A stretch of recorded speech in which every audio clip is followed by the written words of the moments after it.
നവവധുവിന് കൊട്ടാരത്തിലേക്ക് ഇറങ്ങാം. പുറത്തേക്ക് വാ. ഇതാണ് നമ്മുടെ കൊട്ടാരം. എന്ത് പറ്റിയടി? നിന്റെ ഭാര്യ എന്ന് പറഞ്ഞൊരുത്തിയില്ലേ, എന്റെ ചേച്ചിയുടെ സ്ഥാനത്ത് അവളെ വരാൻ പറയൂ. എനിക്ക് ആർത്തി എടുക്കാൻ പറ, എന്നാലേ ഞാൻ ഈ വീട്ടിൽ. അങ്ങനെ വരട്ടടി. മഹാറാണിയായാൽ ഇങ്ങനെ വേണം. യഥാർത്ഥ മഹാറാണി നീയാടി. അവള് വരും. ഏയ് മീരാബായ്, എന്റെ ആദ്യ ഭാര്യയെ, നിനക്കൊരു അനിയത്തി വന്നിരിക്കുന്നു. സ്വന്തം അനിയത്തി അല്ല, എന്റെ ജീവിതം പങ്കുവെക്കാൻ വന്നവളാ. ആരതി ഒഴിഞ്ഞ് അകത്തേക്ക് കൂട്ടിക്കൊണ്ട് വാ നിന്റെ അനിയത്തിയെ. ഞാൻ ജീവനോട് ഇരിക്കുമ്പോ മറ്റൊരു വിവാഹം കഴിക്കുന്നത് തെറ്റല്ലേ? തെറ്റോ? എന്ത് തെറ്റാടി? തെറ്റേത് ശരിയേതെന്ന് എന്നെ പഠിപ്പിക്കണ്ട. നിന്റെ മുതുമുത്തശ്ശന് 12 ഭാര്യമാർ, മുത്തശ്ശന് 8 ഭാര്യമാരുണ്ടായിരുന്നു. എന്തിനാ അധികം പറയണ്ടേ? നിന്റെ അച്ഛനില്ലായിരുന്നു 5 ഭാര്യമാർ. പക്ഷെ എനിക്ക് 2 ഉള്ളൂ. അത്രയെങ്കിലും ഞാൻ ചെയ്തുകൂടെ? ഞാൻ സമ്മതിച്ചില്ലെങ്കിലോ? സമ്മതിച്ചേ പറ്റൂ, അല്ലെങ്കിൽ നീ ജീവനോടെ ഉണ്ടാവില്ല. എന്നെ സമ്മതിപ്പിക്കാൻ പറ്റുമായിരിക്കും, പക്ഷെ രുദ്രങ്കിലെ ജനങ്ങളെ എങ്ങനെ സമ്മതിപ്പിക്കും? പുറത്തേക്ക് വന്ന് ജനങ്ങളോട് പറ, നിനക്ക് കുട്ടികൾ ഉണ്ടാവില്ല, നീ ഒരു മച്ചിയാണെന്ന്. ഞാനിപ്പോ 3 മാസം ഗർഭിണിയാ. നിനക്ക് 3 മാസമാണോ 30 മാസമാണോ എന്ന് ആരും ഇവിടെ ചോദിച്ചില്ല. ഞാൻ പറഞ്ഞത് കേട്ടാ മതി. വെളിയിൽ വന്ന് ജനങ്ങളോട് പറ സമ്മതമാണെന്ന്. അല്ലാതെ എനിക്കുള്ളിൽ ഒളിഞ്ഞു കിടക്കുന്ന ഭീംറാവിനെ എന്നെ കൊണ്ട് പുറത്തേക്ക് എടുപ്പിക്കരുത്. മനസ്സിലായോ?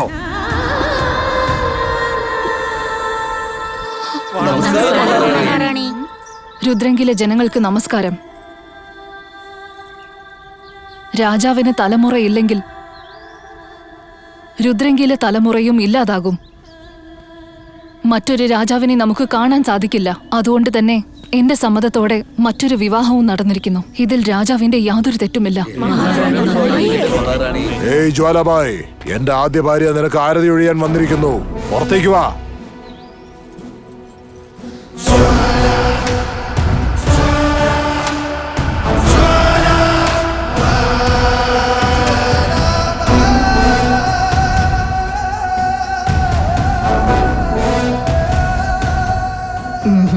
ഇനി എന്താ വേണ്ടേ? ഞാൻ എന്റെ കാല് താഴെ വെച്ചാൽ ഈ ചെരുപ്പിൽ മണ്ണാവും. ഏയ് തമ്പുരാനെ, അപ്പൊ ഈ കാലിനോ? കേട്ടില്ലേ?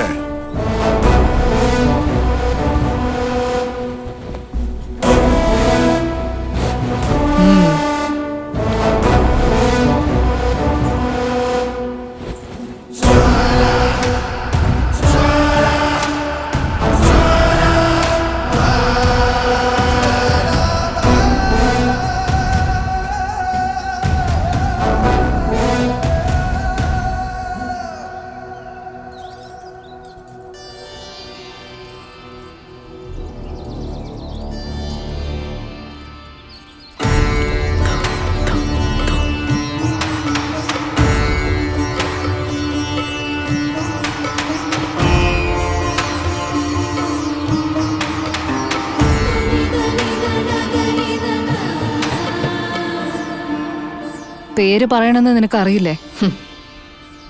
ഡോ ഭർത്താവേ, ഞാൻ നിനക്ക് ആരാണ്? എന്റെ ധർമ്മപത്നി. കല്യാണത്തിന് മുമ്പ് നീ എന്താ പറഞ്ഞത്? എനിക്ക് നീ ദേവതയാണെന്ന്. അടിമകളൊക്കെ ഇത് കേട്ടല്ലോ. നിങ്ങളുടെ യജമാന്റെ ദേവതയാ ഞാൻ. അപ്പൊ നിങ്ങൾക്കൊക്കെ ഞാൻ ആരാ?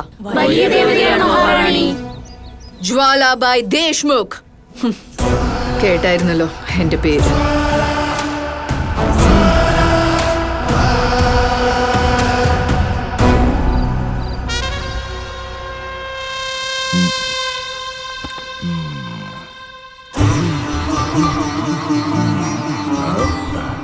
ഏയ് ജ്വാല, വാ. എങ്ങനെയുണ്ട് എന്റെ രാജ്യം? നിന്റെ രാജ്യം ഞാനാണ്. വാ, എടുത്തോടാ.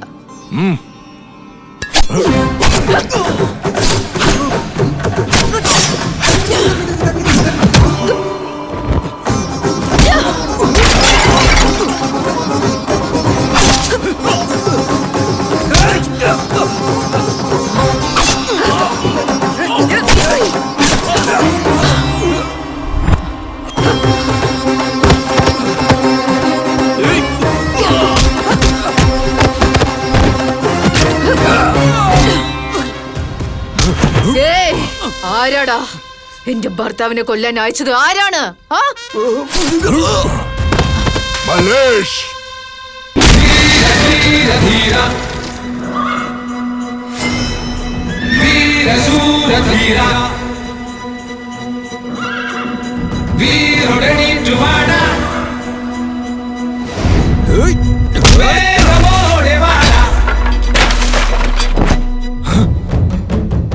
ആരാടാ നീ? ഇവിടെ എന്തിനാ വന്നത്? നിന്റെ കാലനാടാ.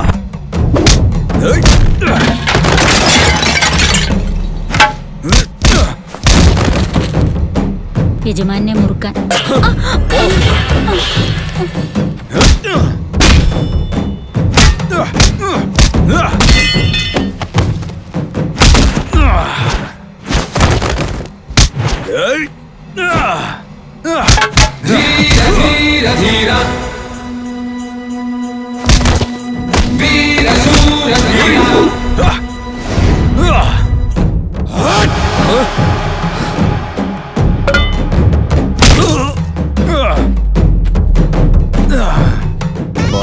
കഴിവേറി.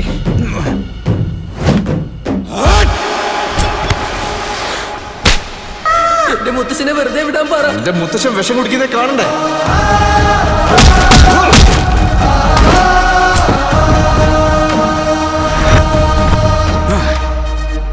ധൈര്യം ഉണ്ടെങ്കിൽ വന്ന് അടിക്കടാ.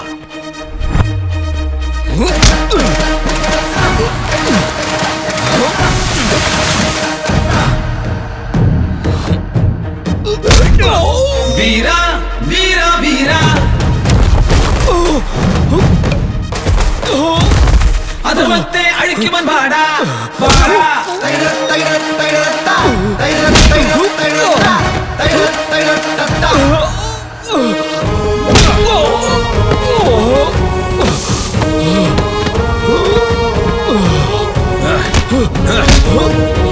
അടിച്ച് കൊല്ലണം.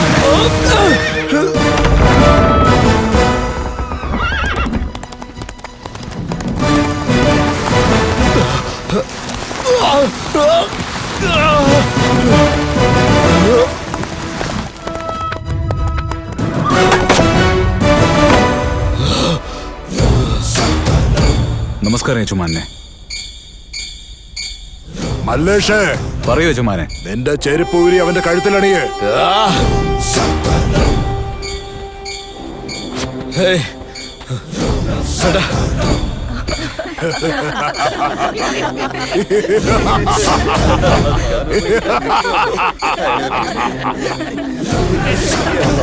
ഇനി നീ ശവത്തിന് തുല്യമാടാ. എടാ ഭീമറാവു ജന്മിച്ചേറ്റെ, നീ നിന്റെ അച്ഛനും അമ്മയ്ക്കും ഉണ്ടായതാണെങ്കി, നീ ഒരു രാജരക്തമാണെങ്കി ഇറങ്ങി വന്ന് എന്നെ കൊല്ലട നായേ.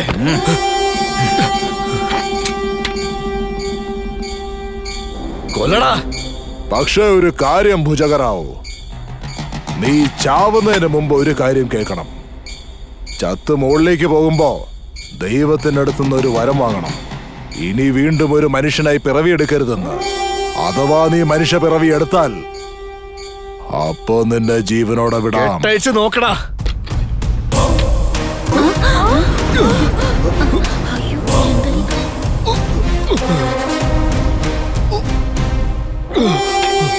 കൊണ്ടുപോ ആ പന്ന നായിന്റെ പോലെ.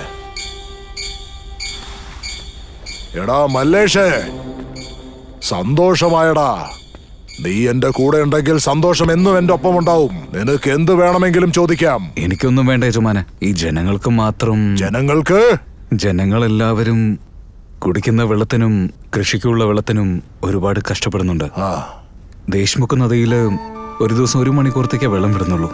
വെള്ളമില്ലാതെ പയറും തൊണ്ടയിലെ വെള്ളവും വറ്റിപ്പോകുന്നു യജമാനെ. അതുകൊണ്ട് അങ്ങൊന്നും മനസ്സ് വെക്കുകയാണെങ്കിൽ ഭീംറാവു നദിയിലെ വെള്ളം രുദ്രങ്കിക്ക് തന്ന കൃഷിയും ജനങ്ങളും സന്തോഷത്തോടെ ജീവിക്കും യജമാനെ.